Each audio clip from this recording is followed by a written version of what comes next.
स्वामी समर्थ. नमस्ते. ज्योतिष kitchen and recipe मध्ये आपल्या सगळ्यांचे मी अगदी खूप खूप मनापासून स्वागत करते. आता नारळी पौर्णिमा येते, त्यासाठी मस्त असा मी नारळी भात बनवते, अगदी साधा आणि सोप्या पद्धतीने. त्यासाठी बघा, इथे मी 1 वाटीभर हे बासमती तांदूळ घेतले, लांबवाले आहेत, आणि अर्धा तास पहिले धुवून ठेवले, पाणी काढून ठेवलंय.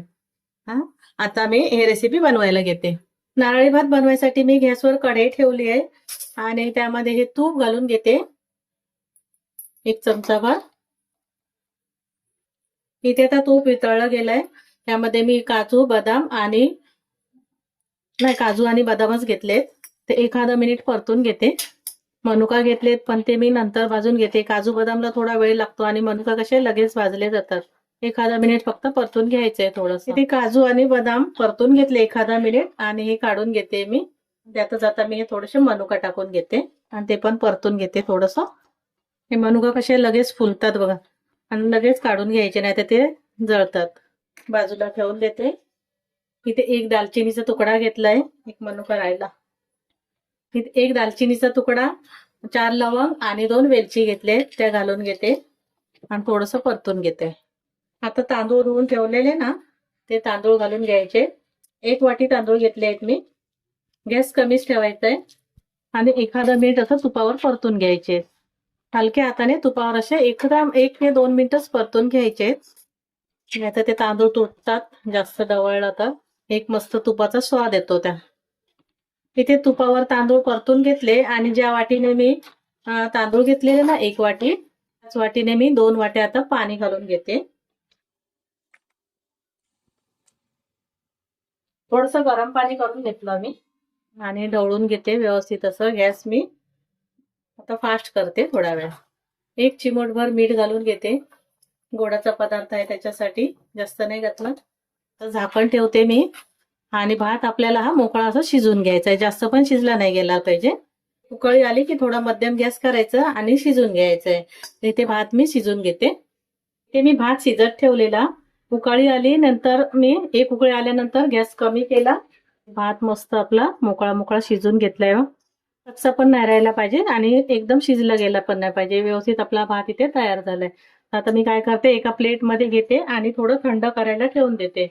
भात शिजून थंड करत ठेवलाय, तोपर्यंत पुढची तयारी करून घेते. इथे मी परत कढई ठेवली आणि त्यामध्ये 1 चमचाभर तूप घालून घ्यायचे. इथे तूप छान वितळलं. त्याच्यामध्ये ओलं खोबरं घालून घेते.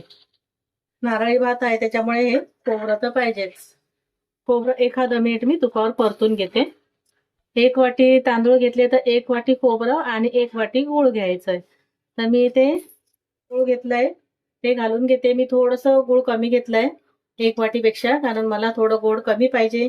पण तुम्ही 1 वाटी करत असाल तर 1 वाटी भरून घ्या. आता गूळ चांगलं असं विरघळून घ्यायचंय, कमी करायचंय. आता गॅस कमी केलाय आणि गूळ आणि खोबरं चांगलं व्यवस्थित असं परतून घेते. इथे आता गूळ पूर्णपणे विरघळलं गेलाय. जे आपण तांदूळ शिजवून घेतलेलं भात, तो आता भात घालून घ्यायचा आहे. एकदम मोकळा मोकळा झालेला पाहिजे भात, मग खायला पण छान वाटतं असं. गॅस कमी ठेवायचा आहे. घालून घेतला. थोडीशी वेलची पावडर आहे ती घालून घेते. आपण हे ड्रायफ्रूट घेतलेले पण घालून घेते. हलक्या हाताने परतून घ्यायचंय. थोडे केसर असेल तर तुम्ही केसर घालून घ्या. केसर वगैरे घातला नाहीये. थोडंसं हळद घालून घेते मी. पहिलंच घालायला पाहिजे होती थोडी. कुठच्या कलरचा वगैरे वापर करत नाही. थोडीशी हळद घालून घेते, 1 चिमूटभर एवढी. मिक्स करून घेते. हळूहळू एकदम मिक्स करायचं, जास्त फास्ट पण नाही. व्यवस्थित असं भात मी मिक्स करून घेतलंय. फक्त मी रंगासाठी घातली आहे, आणि नाही घातली तरीही चालेल, पण बाहेरचा कलर घालण्यापेक्षा मला हळद घालणं आवडलं, त्याच्यामुळे मी हळद घातली आहे. तुम्ही केसर असेल तर केसर घालून घ्या, किंवा नाही घातलं तरी चालेल. मी त्यात आपले मी जायफळ किसून घालते. गोडाचा पदार्थ आहे, गुळ घातलाय त्याच्यामुळे छान एक स्वाद येतो मस्त असं. गॅस पूर्णपणे कमीच ठेवायचा आहे. ठेवते आणि एक वाफ काढून घेते. मी इथे भाताला वाफ काढून घेतली. परत एकदा थोडंसं मी मिक्स करून घेते हलका हलका. इथे मस्त आपला हा नारळी भात तयार झालाय. तर मी आता काढून घेते. मस्त आपला नारळी भात तयार झालाय. आहे की नाही सोपा बनवायला, एकदम झटपट होतो, जास्त वेळ पण लागत नाही. आणि हा अर्ध्या तासाने खायचा, पहिलं खायचं नाही, थोडंसं असंच मुरू द्यायचा आणि नंतर खायला छान वाटतो. तर तुम्हाला माझी रेसिपी आवडली असेल तर लाईक करा, शेअर करा, सबस्क्राईब करा. पुन्हा भेटू आपण अशाच एका नवीन रेसिपी सोबत. धन्यवाद. थँक्यू.